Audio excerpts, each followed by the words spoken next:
तो दोस्तों आज मैं एक्सप्लेन करूंगा एक स्पेनिश हॉरर मूवी को जो कि हाल ही में ही रिलीज हुई है, जिसका नाम है इम्प्योरिटस। ये मूवी एक रियल लाइफ केस से इंस्पायर्ड है, जिसके बारे में मैंने पहले भी बताया था, तो उसका लिंक आपको नीचे डिस्क्रिप्शन में और पिन कमेंट में मिल जाएगा। जाकर जरूर देखना, आपको देखने में काफी मजा आने वाला है। इनफैक्ट ये मूवी भी काफी बढ़िया है। तो चलिए अब बिना किसी देरी के चलते हैं सीधा वीडियो की तरफ। तो ये कहानी है 1920 के आसपास की और हम देखते हैं पुलिस डिटेक्टिव क्लेटन डुगलस को, जो कि अपने घर पर थे और कोई केस फाइल पढ़ रहे थे। और बात करें उनकी तो उन्होंने अभी तक ढेर सारे केसेस को सॉल्व किया है और एक स्पेनोजी केस उनसे अभी तक सॉल्व नहीं हुआ है, कई सालों के बावजूद भी, जिनका उन्हें एक मन के अंदर गम हमेशा रहता है। अब उनकी वाइफ एलिस को दिखाया जाता है, जो कि उनसे बात करने आती है और यहाँ क्लेटन बोलते हैं कि वो अब इस जॉब से थक चुके हैं और इसको क्विट करना चाहते हैं। चीजें हमेशा अच्छी नहीं रहती और उनका मन अब काम से पूरी तरह उजड़ चुका था और हम ये समझ सकते हैं कि उनसे कभी स्पेनोजी केस सॉल्व नहीं हुआ था और ये एक रीजन हो सकता है कि वो इस काम में इतने इंटरेस्टेड नहीं थे। साथ ही साथ जब ये स्पेनोजी केस हुआ था उस समय सेम डे पर एक हादसा हुआ था उनके बेटे के साथ में, जिसका नाम चार्ली था, जिसकी वजह से उसका देहांत हो गया था और वो बहुत ही ज्यादा अंदर से टूट गए थे।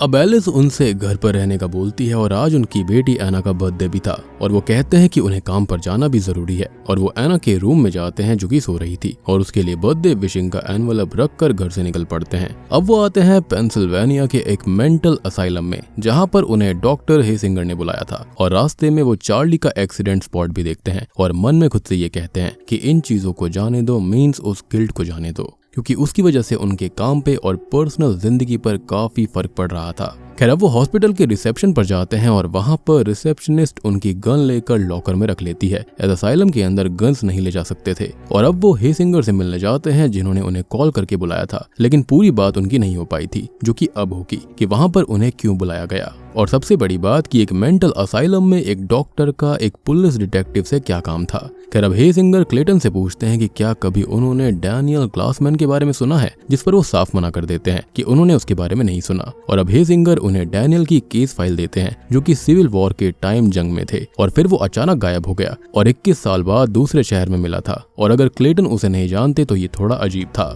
क्लेटन ये बात समझ नहीं पा रहे थे और वो कहते हैं कि जंग छोड़ने की सजा प्रिजन या फिर मौत होती है, तो शायद डैनियल भागा और नाम बदलकर छुपता रहा, लेकिन जब वो पकड़ा गया तो उसने पागलपन का नाटक किया, क्योंकि मेंटल हॉस्पिटल एक जेल से काफी बेहतर ही रहेगा। लेकिन हेसिंगर कहते हैं कि उन्होंने ऐसा मिस्टीरियस इंसान पहले कभी नहीं देखा और उसकी हालत कोई भी एक्ट नहीं है। साथ ही साथ वो खुद चीजें सॉल्व करने के शौकीन है, लेकिन डैनियल उनकी काबिलियत से काफी बाहर था। उन्हें लगता है कि उसके अंदर कोई नेगेटिव फोर्स है और वो खुद मर चुका है, लेकिन उस फोर्स ने उसे जिंदा रखा हुआ है और वो हमेशा सिर्फ क्लेटन को बुलाने के लिए कहता रहता है। और आखिरी 3 दिन से तो वो उसका नाम बार बार बोलता है, यहाँ वहाँ उसका नाम लिखता है और उसने आज की स्पेसिफिक डेट पर उसे बुलवाया है, तो आज कुछ स्पेशल जरूर है। लेकिन क्लेटन को उनकी बातों पर कोई भी इंटरेस्ट नहीं आ रहा था, लेकिन सडनली वो थोड़े से सीरियस हो जाते हैं, क्योंकि आज एक स्पेशल डेट थी, उनकी बेटी एना का बर्थडे। और हेसिंगर भी बताते हैं कि वो खुद उसे नहीं जानते, उन्होंने तो डैनियल के मुंह से उसका नाम सुना था, जिसने उसे कुछ कन्फेस करने यहाँ पर बुलाया है। और अब क्लेटन भी इस चीज के लिए राजी हो जाते हैं, यानी कि उससे मिलने के लिए राजी हो जाते हैं।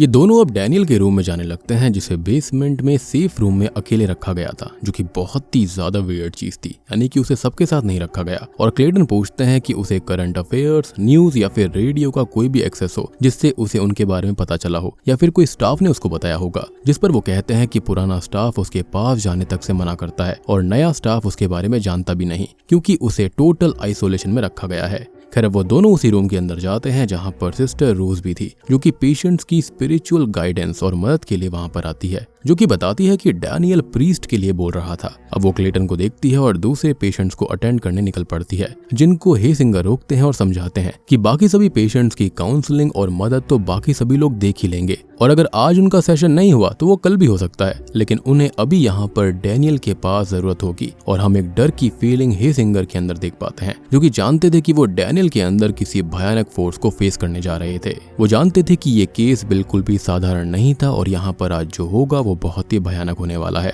और जितनी मदद हो सकती थी उनको चाहिए होगी। अब डैनियल को देखकर क्लेटन साफ बोलते हैं कि वो एक डेड बॉडी है और कुछ नहीं, जिसकी सांसें भी सही से नहीं चल रही। बॉडी डीकंपोजिशन स्टेट में चली गई है, काली पड़ चुकी है और एक डेड बॉडी की बदबू उसके अंदर से आ रही है।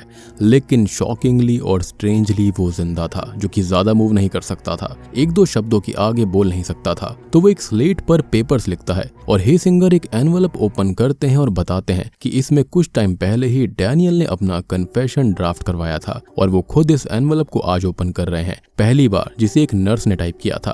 खैर अब क्लेटन पूछते हैं कि उस नर्स को तो पता होगा कि इसमें क्या था, उसने हेसिंगर को बताया नहीं, जिस पर वो कहते हैं कि जब ये कंप्लीट हुआ तो वो नर्स अचानक बीमार पड़ गई और हॉस्पिटल पहुंच गई और उन्होंने खुद भी इसे देखना चाहा, लेकिन डैनियल की रिक्वेस्ट ये थी कि उसे स्पेसिफिक डेट पर क्लेटन के सामने ही पढ़ा जाएगा। और अब वो उस कन्फेशन को पढ़ना शुरू करते हैं और हम डैनियल की कहानी इसी कन्फेशन के जरिए जान पाएंगे। तो डैनियल अर्ली एज में ही ऑर्फन हो गया था और फिर उसने जैसे तैसे अपनी जिंदगी को संभाला और सिविल वॉर में आर्मी ज्वाइन कर ली। लेकिन एक दिन उसने देखा कि अपोजिशन आर्मी ने हमला कर दिया है और कुछ सोल्जर्स उसके साथियों और एक लौते दोस्त को खत्म कर रहे हैं। साथ ही साथ उसे भी गोली लग जाती है और वो काफी इंजर्ड हो जाता है, जिसे मरा हुआ समझकर वो लोग उसको वहीं छोड़ जाते हैं। और अब वो मरने के इंतजार में था ही, लेकिन तभी कोई इंसान उसे वहां से लेकर चला जाता है। उसे लगा कि उसकी प्रेयर्स आंसर होने लगी हैं, लेकिन यहाँ से चीजें बदलने वाली थी। खैर तभी क्लेटन बीच में बोल पड़ता है कि ये तो एक आम कन्फेशन है और डैनियल को वॉर ट्रॉमा है, जो कि एक सोल्जर को होना काफी आम बात है, तो उन्हें ये सुनने की जरूरत नहीं है। लेकिन अब डैनियल स्लेट पर एना का नाम लिखता है कि वो आज मारी जाएगी और स्पैनोजी के बारे में ही बोलता है और ये सुनकर क्लेटन को गुस्सा आ जाता है और वो उस पर गुस्सा करने लगते हैं। अब वो डॉक्टर को बाहर लेकर जाते हैं और ये कहते हैं कि यहाँ पर काम करने वाले हर एक इंसान की लिस्ट उनको चाहिए और उनके बारे में किसी ने जरूर उसको बताया होगा, जिस पर डॉक्टर ये कहते हैं कि उसके पास कुछ नर्स ही आती हैं और वो भी बेसिक नीड्स के लिए, और वो यहाँ पर 40 साल से है, जिस पर क्लेटन बोलते हैं कि ये कोई नॉर्मल पागल नहीं है, इसका कोई इंटेंट है, यानी कि कोई ना कोई इसका मकसद जरूर है, जो कि बहुत ही बुरा है। साथ ही साथ वो उस नर्स का नाम पूछते हैं तो उसका नाम बेटी था, जिसने वो कन्फेशन टाइप किया था। खैर अब बाहर ये सारी बहस चली रही थी, लेकिन डैनियल के पास अंदर नर्स रोज होती है, जिसे कुछ अजीब फील होता है, थोड़ा डर लगता है और हम डैनियल को देखते हैं जो कि हिल भी नहीं सकता था, लेकिन वो उठकर बैठ जाता है और रोज को कुछ पैरानॉर्मल फील होता है। साथ ही साथ डैनियल भी एक ईविल हंसी हंसने लगता है।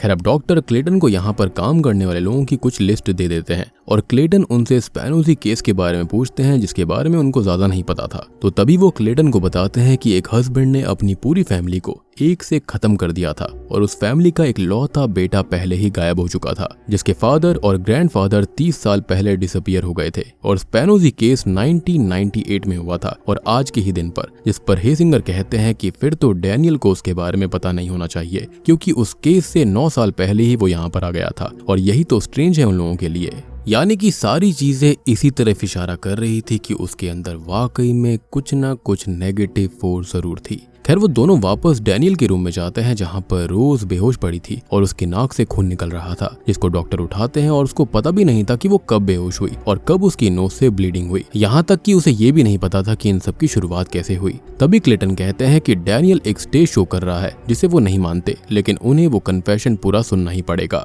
खैर अब डॉक्टर आगे रीड करते हैं और हम फिर से डैनियल की कहानी देखते हैं। अब आगे से जब भी कन्फेशन आएगा तो हम सीधा डैनियल की कहानी पर आ जाएंगे, एज वही मेन पार्ट है। तो वो मरने की उम्मीद में था, लेकिन उसे कोई बचाकर वहां से अपने घर ले आता है, जहां पर उसको एहसास होता है कि उसके साथ कुछ ईविल होने वाला है, जैसे कुछ बेल फैमिली टेनिस के साथ हुआ था। और बेल फैमिली एक रियल लाइफ लेजेंड है 19th सेंचुरी से, जहां पर क्या हुआ था वो हम इस कहानी के एंड में देखेंगे और अंदाजा लगाएंगे, क्योंकि इस कहानी का मोड़ भी कुछ वैसा ही होने वाला है। तो आप मोटा मोटी तौर पर कह सकते हो कि ये कहानी रियल लाइफ से ही इंस्पायर्ड है। इनफैक्ट मैंने इस चीज के ऊपर ऑलरेडी एक वीडियो भी बनाई थी, तो अगर आपने उसको जाकर नहीं देखा है तो वो भी देख लेना, वो भी काफी इंटरेस्टिंग है। उसका लिंक आपको नीचे डिस्क्रिप्शन में और पिन्ड कमेंट में मिलेगा।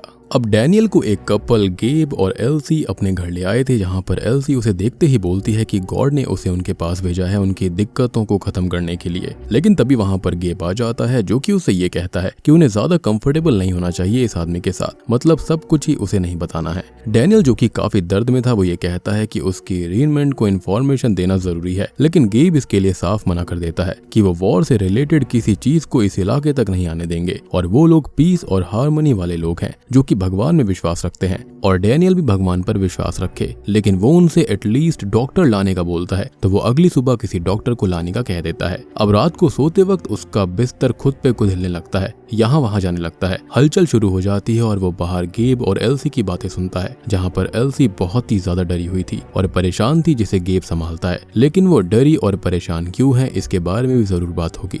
खैर वो गेब को बुलाता है क्योंकि उसको सुसु करना था और वो चल नहीं सकता था, जिसकी कमर पर गोली लगी थी जिसे गेब ने स्टिच और ड्रेस कर दिया था। तो वो उसे वहीं पर सुसु करवाता है और सोने का बोलता है, जिससे वो ये कहता है कि गेब उस ओल्ड लेडी को रोक दे जो कि उसे बार बार यहाँ आकर परेशान करती है, लेकिन हमने अभी तक किसी भी बूढ़ी औरत को नहीं देखा था। अब डैनियल ही जानता था कि वो मरने वाला है, तो वो गेब से ये भी कहता है कि वो उसे कहाँ पर बैरी करेगा जिससे उसको आराम और हेवन नसीब हो जाए। खैर अब प्रेजेंट टाइम में फिर से क्लेटन बीच में बोलता है कि ये सब एक कहानी है और वो स्टैब्ड भी था, उसकी कमर में भी गोली लगी थी, तो वो इतने साल तक जीवित कैसे रहा और ये कोई मिरेकल हो सकता है। इस पर रोज कहती है कि इन चीजों को मिरेकल्स एक प्रीस्ट ही बता सकते हैं, उन्हें प्रीस्ट को बुलाना चाहिए, लेकिन क्लेटन उसके लिए राजी नहीं होता और उसे इस कन्फेशन पर कोई यकीन नहीं था। इनफैक्ट उसको ये मनगढ़ंत कहानी लग रही थी। खैर अब रोज डरते हुए रूम से बाहर जाती है और प्रेयर्स करने लगती है, जिसे कुछ हलचल महसूस होती है। साथ ही साथ कोई शैडो यहाँ वहाँ घूमती हुई दिखाई देती है। तभी हम क्लेटन और डॉक्टर को देखते हैं, जहाँ पर क्लेटन ये कहता है कि उन्हें बेटी से मिलना है,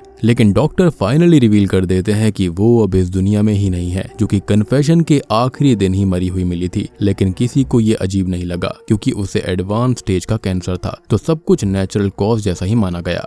खैर अब तभी रोज वहां पर आ जाती है और ये कहती है कि उन्हें ये सब रोकना होगा और आर्च बिशप को कॉल करना होगा, क्योंकि इन सभी चीजों से कोई डार्क गेटवे ओपन हो रहा है और कोई ईविल रिलीज होने वाला है। लेकिन क्लेटन ये सब नहीं मानते थे और वो इस कन्फेशन को पोस्टपोन नहीं करना चाहते, तो जो होगा वो आज ही होगा। और अब आगे कन्फेशन शुरू होता है। खैर तभी हम देखते हैं कि डैनियल को बहुत ही दर्द हो रहा था और वो एक चीज नोटिस करता है कि इस घर के बाहर कभी चिड़ियाओं की आवाज नहीं आती, घोड़ों की डरी हुई आवाजें आती रहती हैं और कोई बच्ची रोती और चिल्लाती रहती है।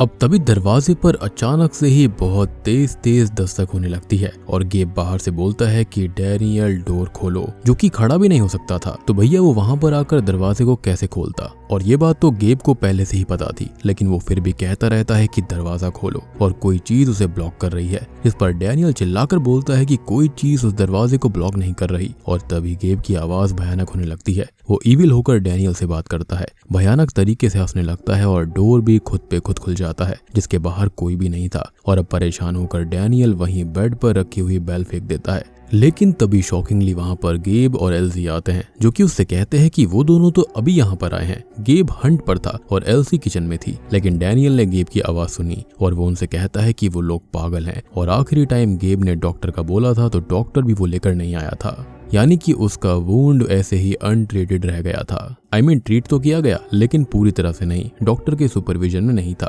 खैर अब रात को डैनियल खुद को हिम्मत देने की कोशिश कर रहा था, जिसे रूम में कुछ हलचल महसूस होती है। और तभी वो एक विच को देखता है जो कि उस पर हमला करने आती है, उसे डराती है, जिससे कि वो बहुत ही परेशान हो जाता है, घबरा जाता है और उसका बिस्तर भी अपने आप यहाँ से वहाँ खिसक जाता है। अब अगले दिन एल्सी रूम की साफ सफाई करने आती है और वो उससे ये कहता है कि उसके पास बात करने के लिए कोई नहीं है। तो वो एल्सी से बात करना चाहता था, जो कि उससे बात करती है और वो उसका नाम जान चुका था, गेब का भी नाम जान गया था और वो उनके घर में है। सोल्जर है तो नाम जानना कोई बड़ी बात नहीं थी। अब वो उससे ये पूछता है कि वो बच्ची कौन है जो कि रोती रहती है, जिस पर वो ये बोलती है कि वो उसकी बेटी है जो कि बहुत ही बीमार है और एक दिन उसकी माँ आज से कई सालों पहले जंगल में गई थी, जहाँ से आते हुए उसे काफी देर हो गई, लेकिन जब वो आई तो वो पूरी तरह बदल चुकी थी।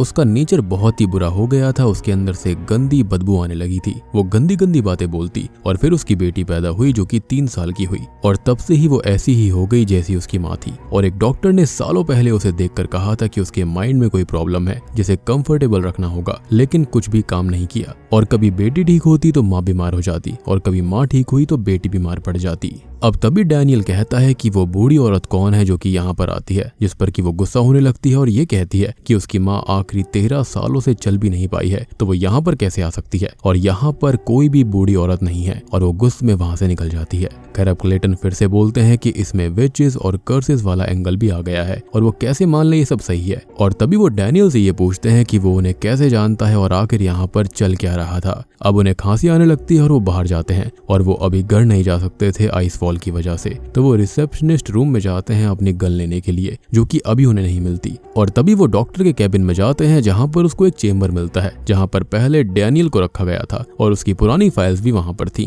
वो अब उस कन्फेशन को देखते हैं जिसके अंदर कुछ कैपिटल अल्फाबेट्स थे जिनको वो मार्क करने लगते हैं। तभी वो वापस डॉक्टर के पास आते हैं और उससे ये कहते हैं कि वो उस रूम को देखना चाहते हैं जहाँ पर पहले डैनियल को रखा गया था, और डॉक्टर उन्हें वो रूम दिखाता है। यहाँ पर कुछ पैरों के निशान भी थे जहाँ पर डैनियल को रखा गया था, जहाँ कोई ट्री सिंबल भी बना होता है जो कि गुड लक का प्रतीक था। तो शायद ये वो खुद बनाता है या फिर उसकी वजह से दूसरे बनाते हैं। खैर, अब क्लेटन का शक वही था कि किसी ने डैनियल को उनके बारे में बताया होगा। हो सकता है कि बेटी ने बताया हो। और तभी वो डॉक्टर से कहते हैं कि वो जो कुछ भी जानते हैं, चाहे वो प्रोफेशनल हो या फिर अनप्रोफेशनल, वो सब कुछ बता दें। अब डॉक्टर बोलते हैं कि आखिरी असाइलम से डैनियल को शिफ्ट नहीं किया गया था, बल्कि उसे बैनिश कर दिया गया था, क्योंकि उसके आसपास कोई भी रहता था वो मर जाया करता। और डैनियल असल में डेविल के द्वारा पजेस किया गया है। हालांकि शुरुआत में वो ऐसा नहीं मानते थे, लेकिन अब मानने लगे हैं और वो चाहते हैं कि जल्दी उसके कन्फेशन वाली चीज खत्म हो और वो मर जाए, ताकि ईविल से उनका, उनके हॉस्पिटल स्टाफ और बाकी लोगों का पीछा छूट जाए।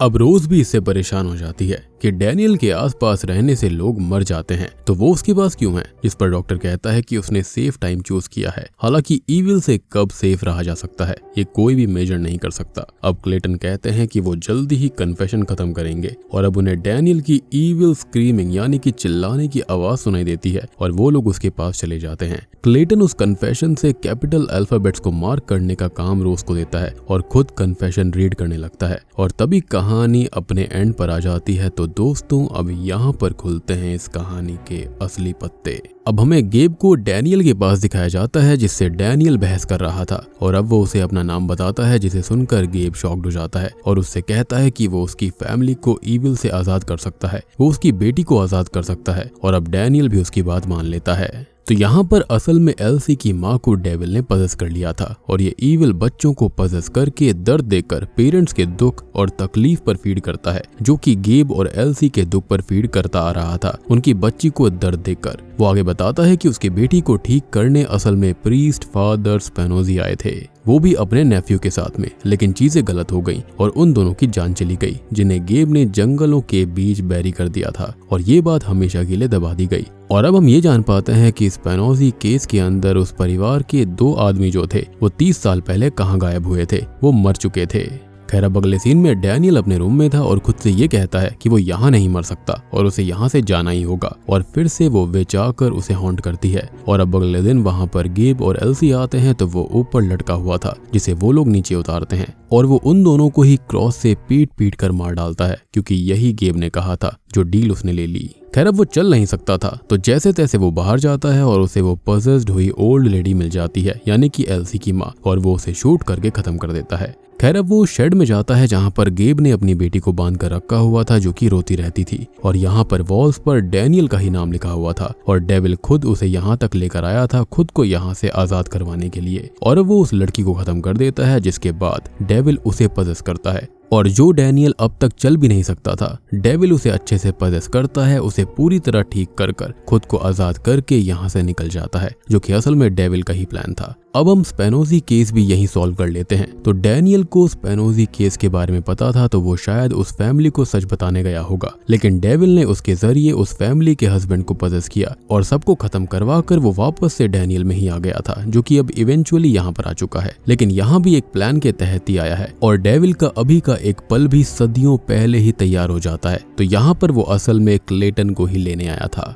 वो डॉक्टर और रोज पर हमला करके उन्हें बेहोश कर देता है और खुद चेपल में जाकर खड़ा हो जाता है, जैसे वो गॉड को चैलेंज कर रहा हो। तभी क्लेटन वहां पर आता है तो वो उससे कहता है कि गॉड उसे नहीं चाहते, बल्कि वो चाहता है, यानी कि डेविल, क्योंकि क्लेटन ने हादसे में अपने बेटे को मारा, उसकी बेटी को क्रिपल किया, और वो ऐसा इसलिए करता है ताकि क्लेटन डैनियल को शूट करे और डेविल उसके अंदर चला जाए। और डैनियल होश में आकर उसे रोकता भी है, लेकिन वो उसे शूट कर ही देता है, जिसके बाद वो खुद पजेस हो जाता है और डेविल ने ही उसके बेटे को एक्सीडेंट में मरवाया होगा, ताकि क्लेटन के अंदर वो गिल्ट, वो दर्द आ जाए, जिसके जरिए डेविल उसे पजेस कर पाएगा, क्योंकि ये डेविल बच्चों के दर्द से ही पेरेंट्स पर फीड करता है। अब पजेस हुआ क्लेटन अपने घर आता है और डेविल उससे उसकी बेटी एना को मरवाने वाला था, लेकिन कुछ पल के लिए वो खुद को संभालता है और खुद को ही शूट करके खत्म कर लेता है, जिससे डेविल का ये प्लान फ्लॉप हो गया था। और अब डेविल ना चाहते हुए भी डैनियल की बॉडी में वापस चला जाता है, जिससे डैनियल ये कहता है कि अब वो डेविल को ऐसे नहीं जीतने देगा जैसे क्लेटन ने नहीं जीतने दिया। और अब वो खड़ा हो जाता है, जो कि फिर से पजेस हो चुका था,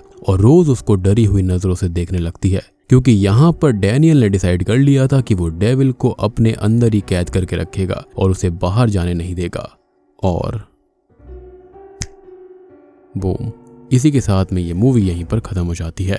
तो दोस्तों, ये थी इम्प्योरिटीज फिल्म की कहानी, जो कि एक स्पेनिश हॉरर फिल्म है। काफी बढ़िया मूवी है ये, और रियल लाइफ केस से भी इंस्पायर्ड है, तो यहाँ पर इसको देखने में और भी ज्यादा मजा आता है। कॉन्सेप्ट काफी सिंपल सा है, लेकिन इसको स्केरी बनाता है इसका रियल होना। डेविल यहाँ पर अलग अलग लोगों को पजेस करता था ताकि उसको नया नया शरीर मिलता रहे, जिससे कि वो जिंदा रहेगा, और वो अपने गंदे इरादे और अपने गलत कामों को यहाँ पर धरती पर लाने के लिए ऐसा किया करता। तो उम्मीद करता हूँ कि आपको ये वीडियो पसंद आई होगी। पसंद आई है तो वीडियो को लाइक कर देना, चैनल के ऊपर नए हैं तो सब्सक्राइब कर लीजिए। तो मैं आप सबको मिलता हूँ अगली वीडियो के साथ में, तब तक के लिए